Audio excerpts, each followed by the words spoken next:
Good morning, everybody. Welcome into the Winklerverse. I'm Bart Winkler.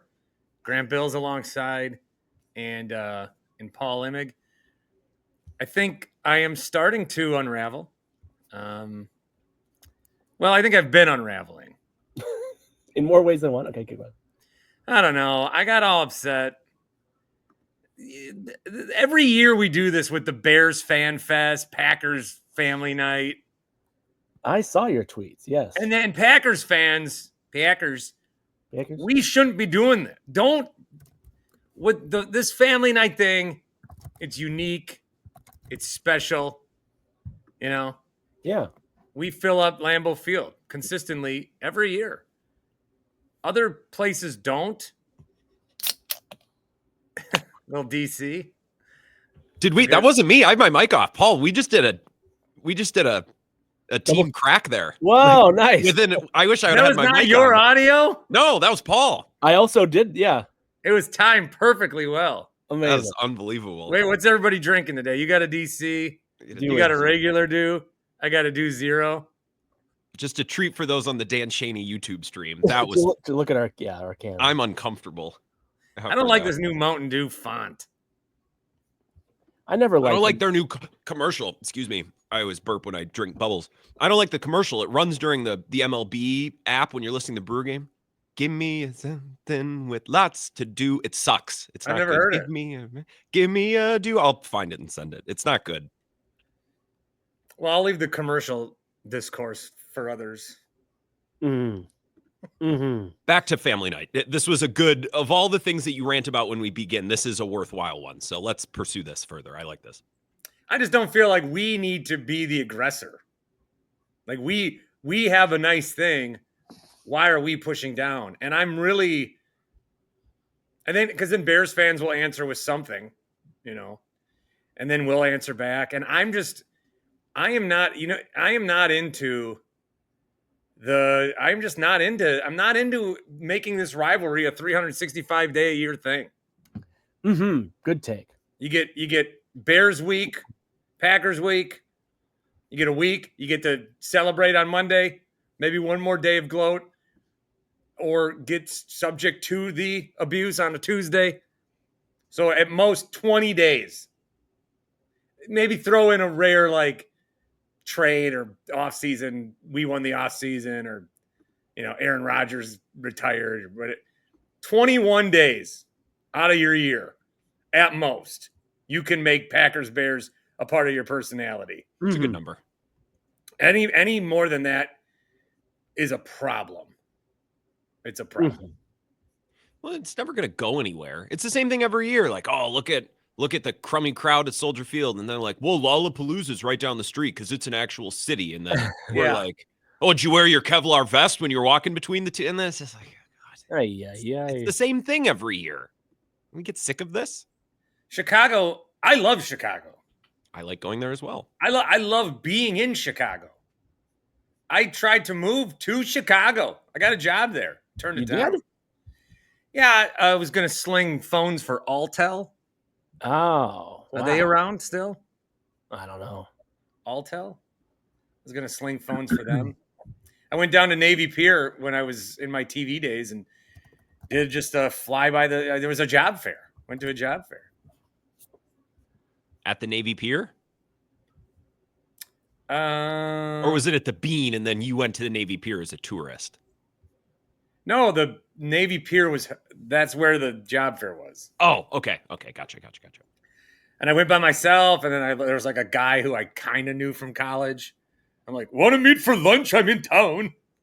And he's like, sure. We met. And I don't think I've talked to him since. And if you see him tomorrow, I bet you could pick it up and it would be just fine because that's how men are for the most part. I don't know about Paul. Paul, socially, I bet that you have some quirks that are maybe off the mainstream of the average man. But yeah, men operate that way. I haven't seen you in 10 years. Well, I'm in town. What the fuck? I might as well. Sure.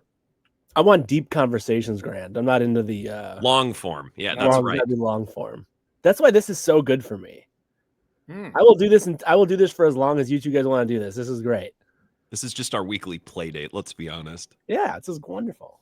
We get to converse, and Bart makes $3.42. It's really a win-win-win. Mm-hmm. Although YouTube struck one of my Premier League videos. Unbelievable. But I took a video of the replay. Maybe that's why. Oh. Can they stop? I mean, what I was curious about when you shared that was like, can they stop you from doing? Oh, did we just lose Grant, or did he duck away? He'll be back. Can they stop you from posting 12 seconds of you're at the stadium for the Packers game, and you post one play? Look at this play. I guess they can. First but off, I think the Premier League might have more rules than even the other one. So the West Ham, the backstory on why I was so enamored by this goal when I went to Chicago last week. Let me just, do it. Set the scene. I went to Chicago, a city I quite enjoy. And where's that from? Mark Belling. Jeff Wagner. Jeff Wagner, yeah. A city I quite enjoy. And back in high school, my dad was the soccer coach at the time. And so my dad was my coach, and I was the goalie. Oh, you should really have kept going, but okay. And I wanted to, I've talked about this many times. There's two goalies. I'm the coach's kid. I win. He was very flashy with normal saves. So if there was just a ball coming in, he'd knock it out, or he'd do something amazing. If there was a ball coming right here, instead of just like scooping it up, he would just, that's what he would do. The name for that is TV keeper, as if like you're keeping like you're on TV. Nice. And so I felt like, to win over the faction of the team that did not like me, I feel like I had to outflash him. But then what ended up happening was I would try a lot and miss. So a ball would come right to me, and I'd try to punch it over the net instead of just catching it. I mean, we lost games 1-0 because of this. Because you tried to get too flashy? Yes. And so the punch save has stuck with me. Even at our high school prom, there was one dance that turned into 50 people doing the punch save. So at the soccer game, I'm with my dad, and I see a punch save in the wild for the first time ever. And it's how my team, West Ham, they won 2-1. It's how they scored. And it was just like insane. So I put a 5-second video of the replay on that, because I'm not taping it live. But I put a 5-second video on YouTube, and somehow the Premier League found into the Winklerverse channel. So I did get to keep the 14 cents I made on the YouTube short. It's big. But you're unable to view it now. Only my eyes can see it. And I would show you, but I can't. I don't want this $3 in nickels to go away. Don't even. Yeah, definitely not. So that's where I am. Paul, I'll turn it over to you. I have a Brewers topic I'm super excited to talk about. Sure. Seriously. First off, how much of the National Series did you guys watch? Like, I watched a lot. I watched a lot. Every pitch. I don't do all of it. Yes. This is not even an I was planning, because I really have a meaty topic I'm curious about. Like, that did not feel like two MLB teams, right? That was varsity and JV. Like, that was unbelievable. No, I tweeted yesterday. It was like watching a group of Eskimos club seals. Like, that's what came to me. That's what it was like. I didn't even watch the highlights last night. I almost always, Major League Baseball, they do a great job posting those highlight compilations with great call. They're really well done. Yes, they are. I didn't even watch that. I gotta pivot quick, because Grant, I love how he, like, the next day with the rained out Speedway game or whatever. I was in on that thing. I watched all 2.5 hours of rain delay, and I texted you. I think I texted so many people. I'm like, you guys, they're just dying on the vine. The studio crew, they're just getting hung out to dry. And then I was in the next game. Like, so on Saturday, Fox, they thought they were going to air this baseball game. They didn't, but they kept the studio crew on TV, and they just had to hang there. And I love when that happens to TV people. Yeah, it's so bad. As a radio man. They're so bad. It's like, okay, Phil, yeah. You got to fill. Yeah. Fill time. That's what you have to do now. Fill time. And then when they try to do it on, let's just say, regional baseball networks, without naming anyone. Definitely don't name any. They get like past 1 or 2 minutes of fill time, and it's like, we got to show a fucking euchre documentary or some shit. We are the fucking CC Sabathia thing that Vasala's in. Yeah. we're fucked. So I'll expound on that and just say, I think that should be a test of like getting a job doing that. If you can't fill, as you're saying, like you don't belong. Like I know that's not what you're going to do 95% of the time, but if you can't carry a long form discussion, again, this is why I find this so valuable. I think it's why in general podcasts have overtaken. It's like, Bart, as you've said, it either needs to be super long or it needs to be like 7 seconds, right? Mm-hmm. But like anyone can do the bullshit they do at halftime of any sports game. Like, all right, we're going to kick it to you for your 20-second opinion. I'm going to kick it to you for your 20-second opinion. All right, commercial break, back to the game. It's like, that is not skillful. It was nothing. Who does that benefit? Who does that add? I don't get it. It was funny because they kept throwing it to Ken Rosenthal, and you could hear Kevin Burkhardt, you'd hear him like, and let's go back down to Ken Rosenthal. And then they'd pan and he went into the clubhouse and pulled some guy out into the tunnel. And Ken's like, all right, and we're here with nobody wants to be doing any of this. And the best part is like some of the segments were incredible. They did like 8 minutes on the mental toll a rain delay takes on a player. And keep in mind, it's Jeter, A-Rod, and Ortiz. And Jeter's like, the worst part is the second that you relax, the manager's going to come in. We got first pitch in 20 minutes. And everyone at the table's like, oh, yeah. You guys ate fruit roll-ups and played slapdick. None of what I'm hearing right now is real. Unless it's a playoff game, obviously. But in theory, that's the worst. Mentally, it just takes its toll. It's like, no, it fucking shut up. But it was, I couldn't look away. In theory, you have a handful of the best, or among the group of best of at least Bart and my lifetime, and they can't like talk baseball reasonably for a few extra minutes. The other part of that is you don't know, like you also have to dance around when you don't know when the stop is. So do sure. I approach and bring up a new topic that could have real meat on the bone, or is the 54 mark coming up? No, because if you can stretch what you're talking about to the top of the hour, then you have this brand new. Then you have it sitting there. It's sitting there. It was incredible to watch. And then they go to Ken Rosenthal at the very end. They're there with the president of the grounds. This guy's never been on TV in his goddamn life. And Ken Rosenthal's like, what's the verdict? And the guy's like, we're going to call tonight's game. It's like, what the fuck is that? The other thing, I'm sorry, I'm sorry. Grant did it because it was. So let me say this before you say what you're going to say, Bart. When I'm like quote unquote hosting this with us and I'm trying to get through topics and everything, I find the constant interruptions kind of annoying.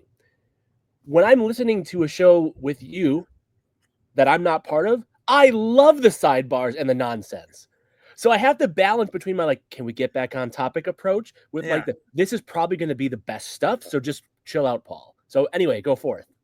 The thing that always fascinates. Thanks, Paul. That's a compliment, isn't it? I think so. Better than last week. Used to the early Horvat days, Horvat would be rolling and Bart would just screw this. Like, I'm just going to go. The like, how do I frame this? There's a whole middle section of populations in America. How am I trying to basically what I'm trying to talk about is how when you live in a small market, every fucking person gets on TV somehow. Like when you live in let's go to the director of festivals.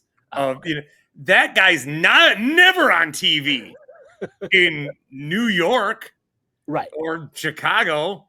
Sure. And it's like, we need somebody who's that lawyer that gave us $600 that one month that we would like to get them back on the air. Let's interview him about.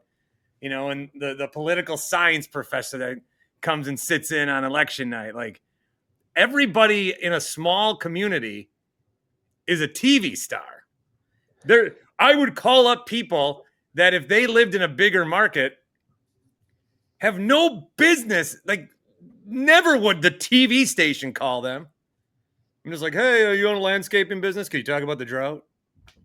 Sure. Yeah. Okay. Absolutely. Oh yeah, I was on TV. It's like being on TV is like, oh, I went to the dentist today. Oh yeah, I went to the TV today. Put it this way: the moment comes for us all at some point in your life. That's maybe the best way to think about it. My favorite though is when I was. This happened a year ago. I was walking my kid home. Did I tell you guys this? I think I did. I was walking my kid home, and Shorewood had like some lead pipe. They want to take out some pipes, and they're charging the people, and I don't know. TMJ4 is buzzing around, and they caught me in my driveway. The guy walked up my driveway to interview you. I don't think I do know this story. He's like, did you? And I just gotten this letter that day. He goes, did you get this letter about lead? And I'm like, I don't know what you're talking about, sir. So, TV whore me, he's always popping up on 58 or 12. 4 comes sniffing around for just man on the street stuff. I think that would have been funny, but also, I don't know. I didn't want to do a shot in front of my home. Yeah. Wasn't really down for that. No.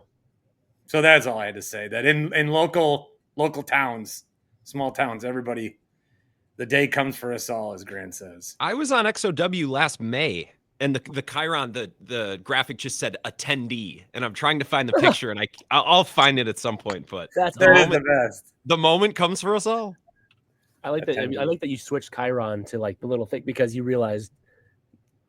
Is Chiron, is that like a popularly accepted? I don't even know what that means. I've just heard Bart say it. I would say lower third. That's what I would say. I would say CG. What is that? I don't know. It's the CG. Computer graphic? I don't know. Oh, okay. I didn't even think of that. Okay. All right. Here's my Brewers topic. Was that detour worth it? They usually are. I think it was. I think that was worth it, but now let's. Now back to the chloroform, as the aforementioned Horvat would say. I want you guys, before I ask the topic, to guess where the Brewers rank as a team in a couple categories offensively, okay? I want you to first guess where you think they rank. I'll tell you, I'll cheat and say it's the same answer. They're the same rank MLB-wise in batting average and in on-base percentage. What rank do you think that is across Major League Baseball? This year's Milwaukee Brewers offense ranks what in batting average and OBP, of which they are the same ranking in both? Well, I don't think it's first. Yeah, I'm the same way. Third. Well, I mean, they got a lot of hits. Would Paul present it this way if they were just like third or fourth? But would he present it this way if it was just first? He would expect us to guess first. I like that. I kind of want to say 15th. All right, take out like the psychoanalysis. No, 15th. Yeah, I'll guess third. Second. Oh, why didn't I guess second? God damn it. Why did I get cued and need to back off? See, I was trying to discourage you from the psychoanalysis. Where do you think the Brewers rank in MLB in steals? Not as high. Well, second. Like 8th, 9th, 10th. Second is correct. Son of a steal percentage, they're not as high. Okay, I did not look up steal percentage. But this is just for me. Where do you think the Brewers rank in home runs? 24th. 15th. 22nd. And then, like, is ISO enough of an accepted metric that we can ask about it? Don't know what it is. It's just like, I don't either, but yeah. Every time you get a hit, a single is worth 1, a double is worth 2, a triple is worth 3. So your isolated power, your ISO, your isolated power. I'll just tell you they rank 26th. Is that one really necessary? Like, we sacrifice batting average for that? I mentioned batting average. So he did. So by the way, the Brewers are 19th in success rate. They attempt a lot, but they actually do kind of suck at stealing bases. So let me ask you, if you have it up, do they lead the league in attempted steals then? They must. If they're second in steals but 15th in average, they must try the most. See if you can find that. Attempted steals per game, Tim, if you could please. Yeah, they're second. But they're not actually that good at it. They just do it a lot is my point. Which is fine. And by the way, there's even some stuff that they talked about on the broadcast during the National Series where you can do this with like base running metrics and stuff, but individually going from first to third when most players wouldn't, right? Scoring from second. There's different ways that even this wouldn't account for. Anyway, they're 26th in ISO, 22nd in home runs, but second in on base, second in batting average, and second in steals. This is a very specific type of offense, right? This is for a team that has the best record in baseball, this is interesting. Here's my question. This Brewers offensive style is sustainable for long-term postseason success. Or So a conversation I've been having with another Brewers enjoyer, a friend, is we are not happy with the lack of activity at the trade deadline. Sure. And a 3-game good old-fashioned Chuck Freeman ass whooping. Oh, yeah. Against the Nationals doesn't, like, them doing that to the Nationals doesn't justify the lack of activity on Thursday. I don't understand. I'm going to counter that point, but I don't want to get off topic. But we'll get back to that. What happens? Like, the playoffs come down to who's going to hit the 3-run home run in a key spot. Well, I would say it historically has. Is baseball now without the shift, with speed being emphasized? Like, historically, you're right. Grant does a good job of maximizing his video. Like, Grant is on. He has learned from streaming all of his shows. He's playing for the camera now. Well, it's got to be. What's the point of putting it on video then? It added to it added to the conversation, even though he wasn't. What's the point of putting it on video, Grant? As Bart raises his Zero Mountain Dew. No, that's just for the video enjoyers. I don't. Is it sustainable? I don't think so. Okay. Okay. I think you need power. Now, I also think baseball games, the way they're doing it, like, if I took over a team, my first philosophy would be always find a way to get the extra bag. Always think about it. Yeah. It's going down on the left. We were out with our kids the other day playing, and there was a play at third, and the kid starts running to second, and I was like, that was so great. Like, I was so happy to see that. After this, I do have a story from that, but I will wait. Nice. Way to go. Paul, could you set that up one more time? The overall question? Just the question. I don't need stats. The Q&A. Let's back to the Q&A. This Brewers offensive style is sustainable for the postseason. Or But Paul, you're asking the wrong question. Okay. It's sustained. It's been sustained. We're seeing it. We've seen it sustained for 3 months now. They have the highest weighted runs created plus. Let me throw another stat in the mix. Since May 25th, it's sustainable. The question is not, is it sustainable? The question is, will it work in a 3 or a 5 or a 7 game? I guess that's what I mean. Like, is it sustainable for postseason success? Like, okay. I mean, can you be a lower third home run power team while being a top 2 base stealing batting average on base team and win win short series? Typically, and I'm completely and totally stealing this from Kurt Hogue, who wrote about this, and then it was in their podcast that came out. They do the Microbrew podcast every Monday. He made the point, and I'll just steal it, that most teams that don't slug don't win in the postseason. Yeah. But that's mostly because those offenses typically aren't any good.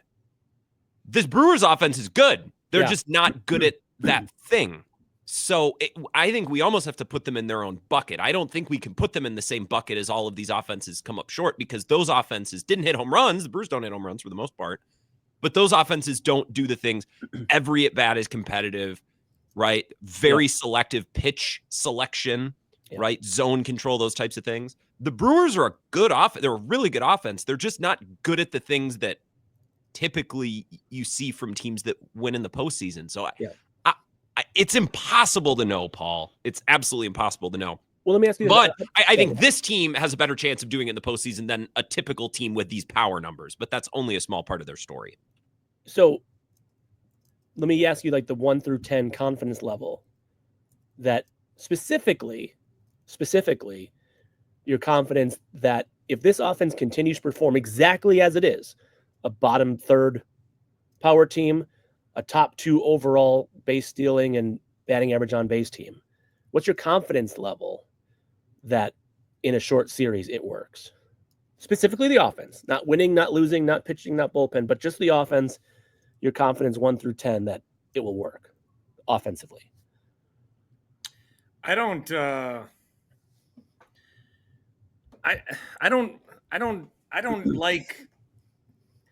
like questioning the Brewers. Well, I do quite a bit. It's a losing game to question the Brewers. It really is. But right now it's I didn't like yes, trade deadline. Go get somebody.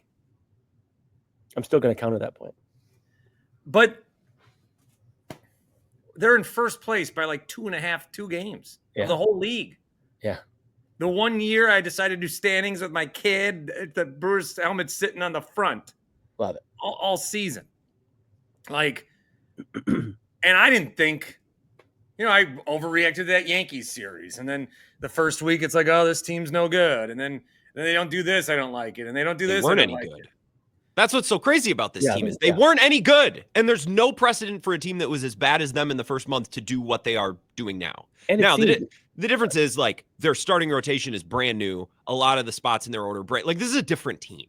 This is not the same team that it was in the first month.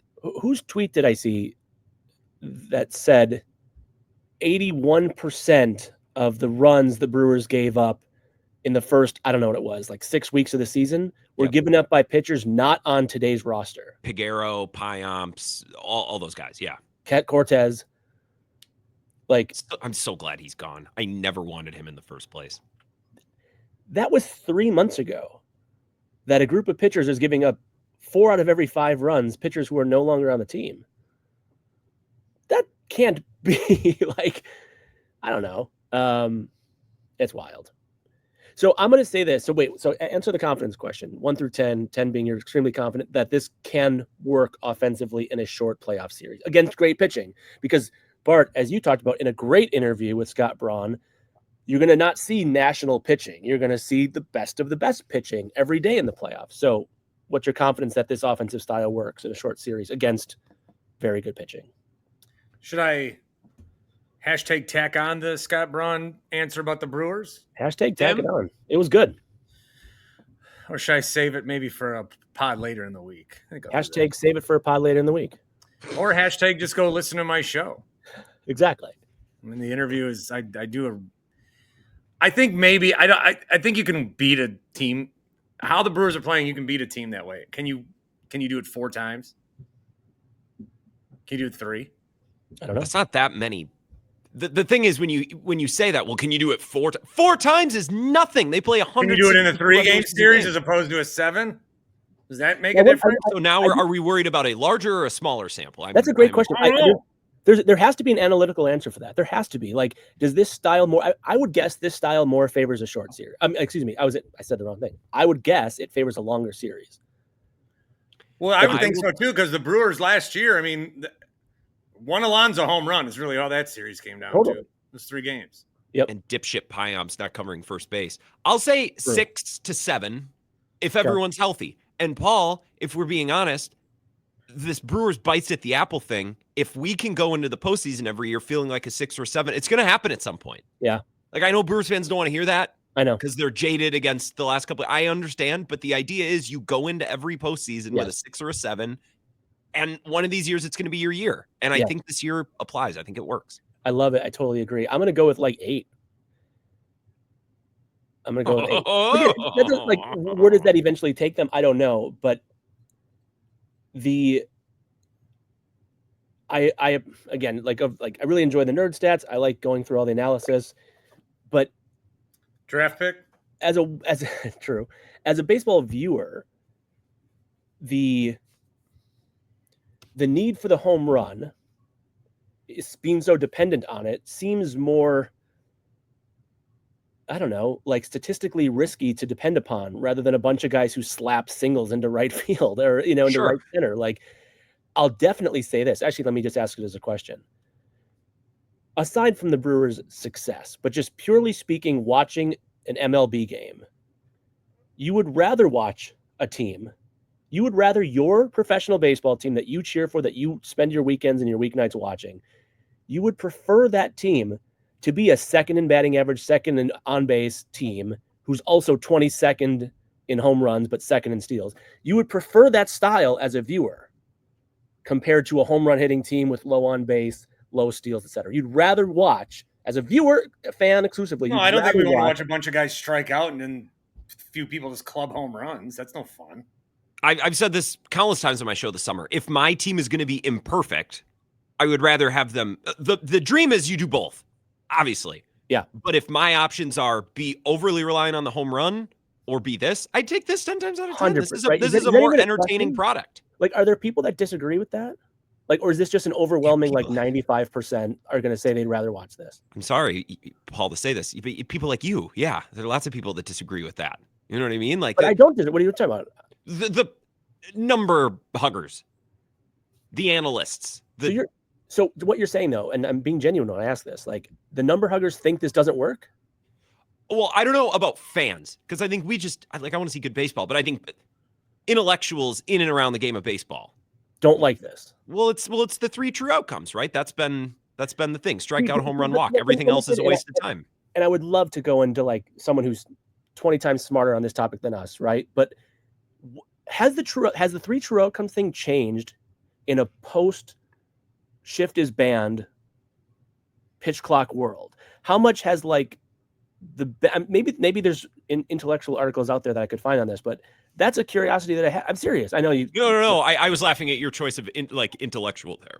Not the point that you're making. The point that you're making is an excellent one. Continue. Like a heavily nerded article that says, actually, three true outcomes was what you needed. Because think about it. Like, if you hit it anywhere near the infield on the ground with the shift, you're out.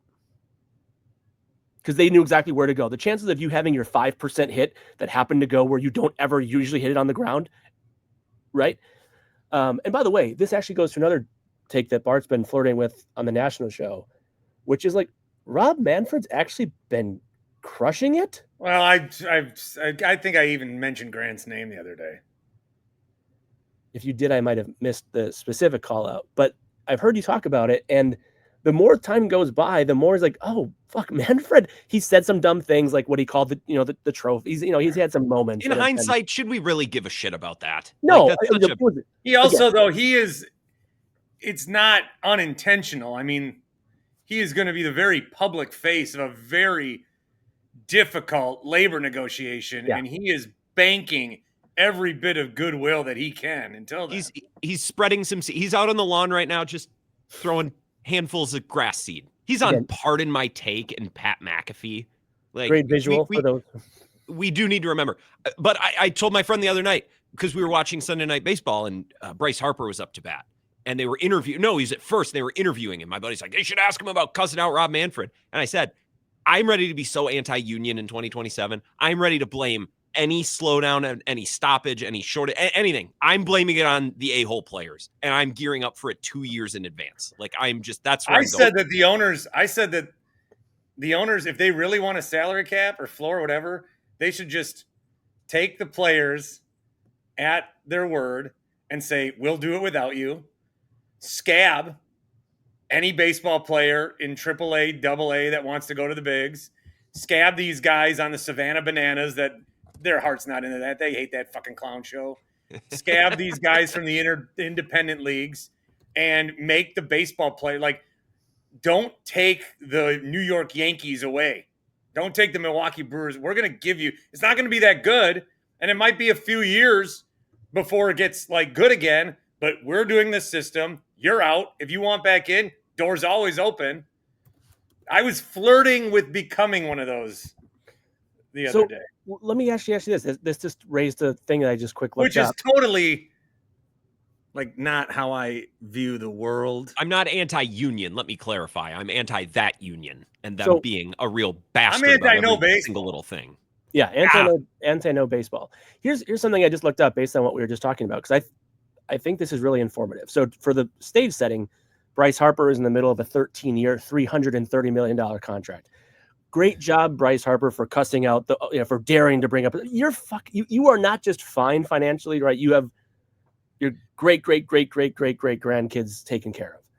What do you think the median MLB salary is?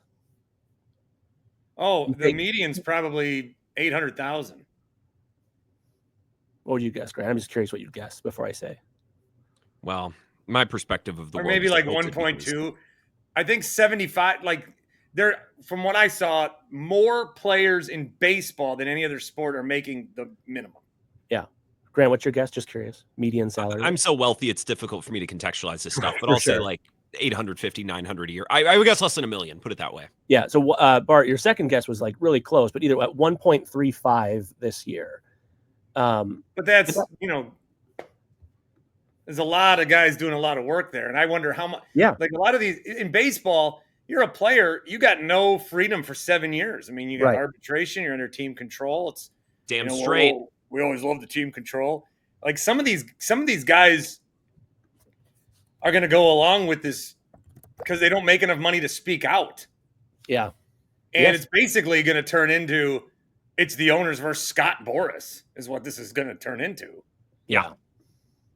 But that's why it's like, there are a lot more players making the 800,000 than there are the generationally wealthy Bryce Harpers. It's not even close. Oh yeah. It's not even close. So like, Bart, to your point of like the scab thing, if the $10 million per year and more players all sit out, the league is still fine.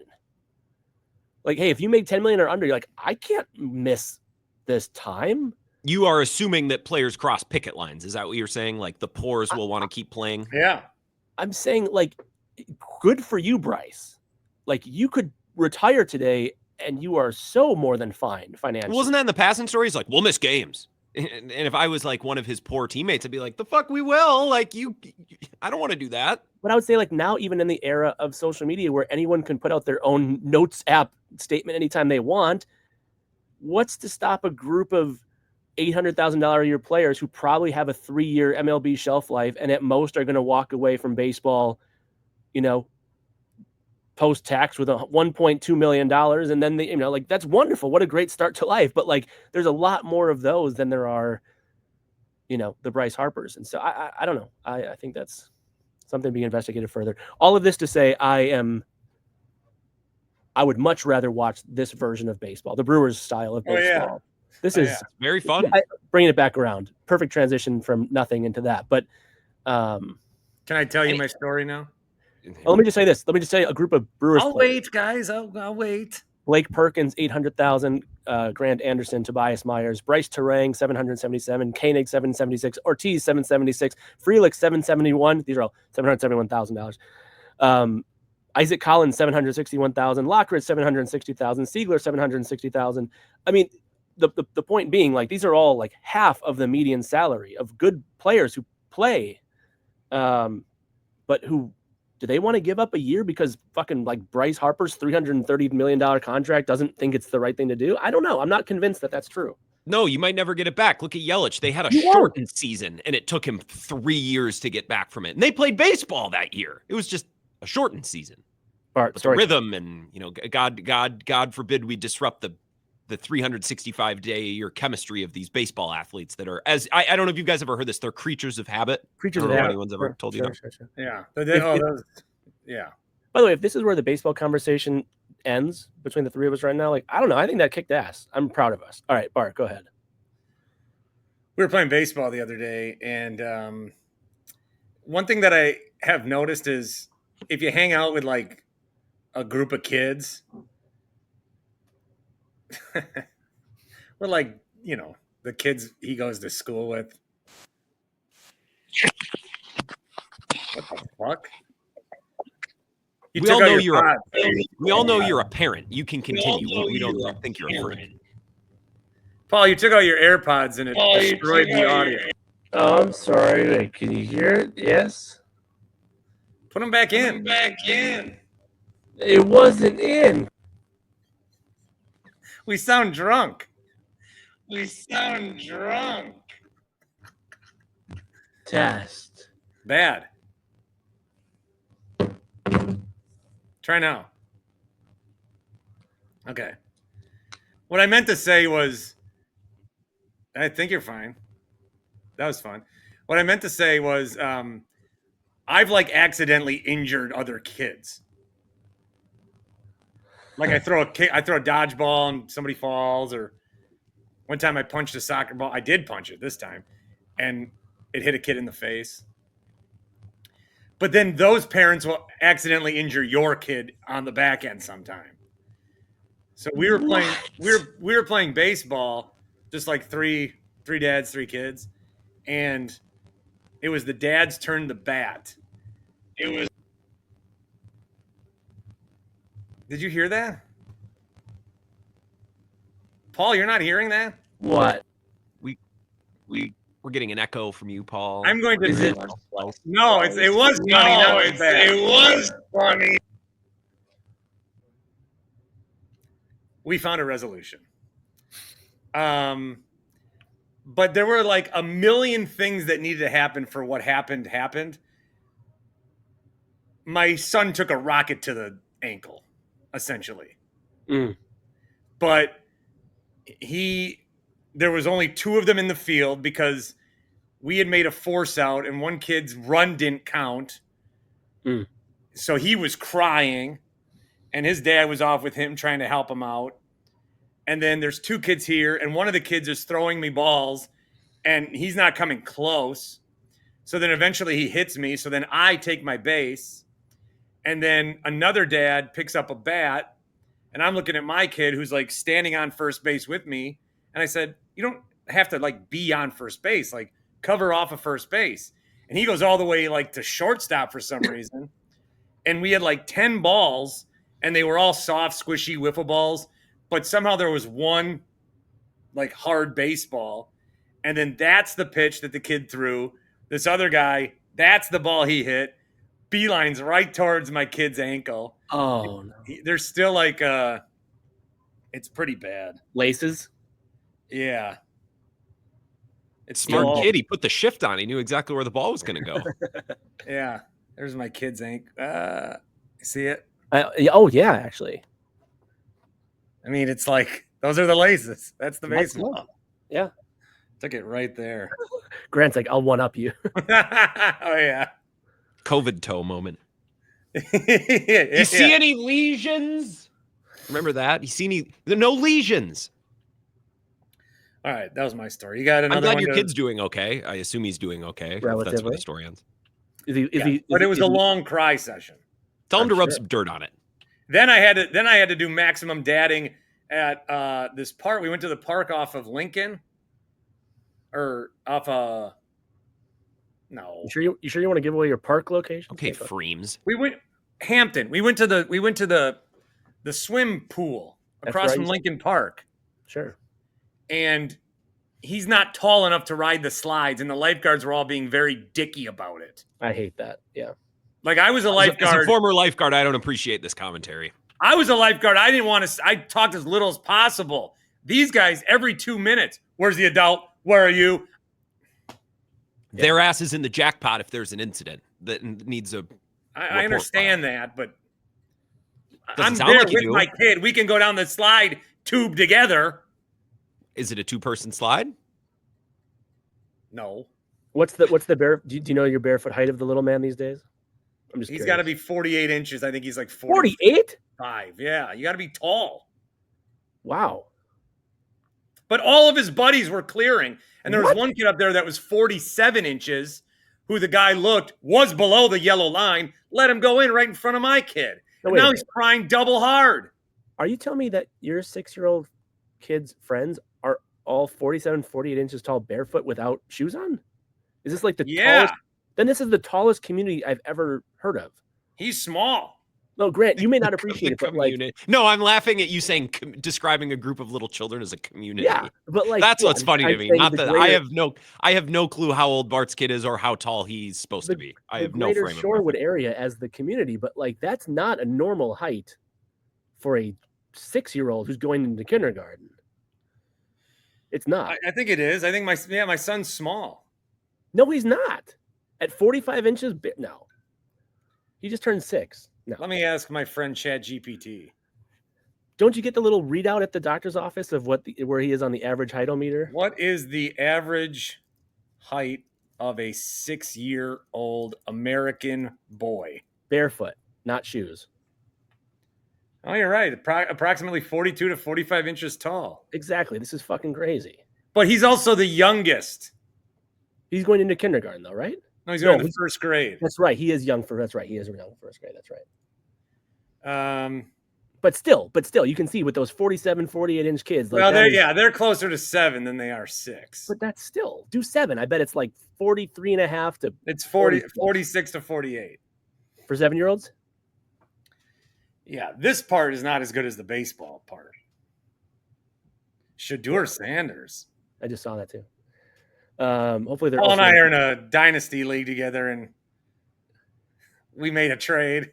A big trade, a fun trade. Grant, how many of the first 26 picks in this fantasy draft? This is year 5. How many of the first 26 picks in this 12-team fantasy league, dynasty football league, do you think I had of the first 26 overall picks in this rookie draft? Probably all of them. Just one under half. 12 of the first 26. Yeah. Who went number 1 in this year's draft? For fantasy, it was Genty. Okay. All right. But for overall fantasy, it's like McCaffrey again, or Bijan, or Chase. So I don't do any redraft leagues. McCaffrey is still going that high? Why? Yeah, he's going to be good. Can I posit a take? I think fantasy football I think it's on its way out. Maybe you guys feel differently. I think fantasy football came to power in an era where group chat capability was limited and you couldn't gamble on sports. Now I have group chats everywhere and I can bet on games if I want to and I don't want to. Let me tell you. And I tried a fantasy group chat. We only use it once a year to do the draft order. Let me tell you. I'm already talking to my friends. I don't need another platform on which to talk with them. So, but you're saying that fantasy football missed its window, Grant. It had its window. Over. Let me tell you another thing that I think missed its window. This is an exclusive take of mine. Aliens from outer space. I texted this group. This Bart take, it's an incredible take, and it's playing out before our eyes. Yeah. Can you imagine how big this would have been, like, Bart, as we're like in the grocery store aisles in the mid to late 90s with all of the, what were those type of I can't even think of the word, the fake magazines with the pictures of the Inquirers. The Inquirers, thank you. Yeah, I couldn't think of it. It was like, it was all fake. And like, Fat Boy emerges. Yeah, dude, that's so true. Grant, you'll have to look back in the archives for some of these. I have to go. Alexis Nexus. You guys, can you please just spend the next handful of minutes? Shams can't keep getting away with this. He can't keep getting away with this. You need to take him to task. I'm sorry I can't be here for it, but please, someone needs to. Can we just tack on the piece that we did on this the last time he did it? Because everything still remains true. Yeah, what new Shams take do I have? I think your biggest take is bringing anything new. How could I? You're still not pronouncing his name correctly, so that's like the biggest revenge that you have again. What is it? Shams. I think he is a sham. Shams the sham. No, but really, I mean, honestly, like, fuck this guy. It's really. And again, I was totally down for like Giannis trades, and now, like I told you guys like a month ago, they get it. I'm so in because I'm so pissed at this idiocy. Okay, you're just spiting at this point. Okay. Oh hell, extremely spiteful. I will make one comment that you can enjoy quickly. My favorite word today. Then I'm going to listen to the rest on the pod. Okay, I will make one comment that you can. Goodbye, Paul. Unless are you leaving now? Quick, 10 seconds. Hit it. No, later. Okay, later. I love it. Bye, guys. Goodbye, Paul. What the fuck was up with his audio? I don't know what that was. That was weird. I thought he was just like, this is going well. Let me change what I'm using to listen and to talk. Yeah. For 1 minute, I thought I was all I was all up on that Happy Place Hemp promo code Bart, 25% off each and every order. The promo code is Bart, and you can use it every single time. I'm going to hit me up a fresh batch of seltzers this week. Maybe less on the one drinky and better on the other drinky. That is a good option for me right now. CBDs, CBNs, those help you sleep. The Delta 8s, Delta 9s, you can get it all. It's the product the Tavern League can't do anything about. HappyPlaceHemp.com, promo code is Bart. The Shams. This is very Aaron Rodgers, Diana Rossini, where it's like, there's no news today. Let me just say I'm still wondering. And I'm Shams, so it'll be a story because I'm Shams. And I have a hit to do. Hey, can you come on and get up? I don't have much. I'll De'Aaron Fox, but nobody cares about that. That's going to happen later today. Oh, okay. Anything with Giannis? Yeah, I can spitball something. It's not going to be any different than the thing I did 2 weeks ago. No, it's fine. It's fine. That's what's happening. So I agree. Sparky tweeted, someone's talking to Shams. I don't think that's the case. I understand completely that it's content. It's a good segment. I don't understand why it's needed today. Micah Parsons has requested a trade. Terry McLaurin has requested a trade. We have preseason football going on, training camps, family night. Why was what we need? How do we shoehorn Shams? If I was Shams, I'd be like, why do you want me on today? There's a figure, no. Why? Yeah. I don't understand. I have a week off. It's August 4th. Yeah. Was someone else busy? Or I understand that it's a programming thing. I don't understand the programming decision. It's just kind of bizarre. I don't either. Well, that's my take on that. That's about my take too. And I figured that would be both of our takes. I don't really know what a complete and total fraud. Just taking advantage of a small market and a fan base that doesn't know any better. He can't keep doing this. He needs to be, someone needs to, what do you want me to say, Paul? I mean, there's no accountability. I mean, what happens when Giannis comes back? Nothing's going to happen to him. Nothing's going to happen. He's just going to be. Where's good? And then in 5 years, Giannis is going to play 2 seasons for the Nets, and then Shams going to be like, "Oh, I told you." Can't keep getting away with this. He can't.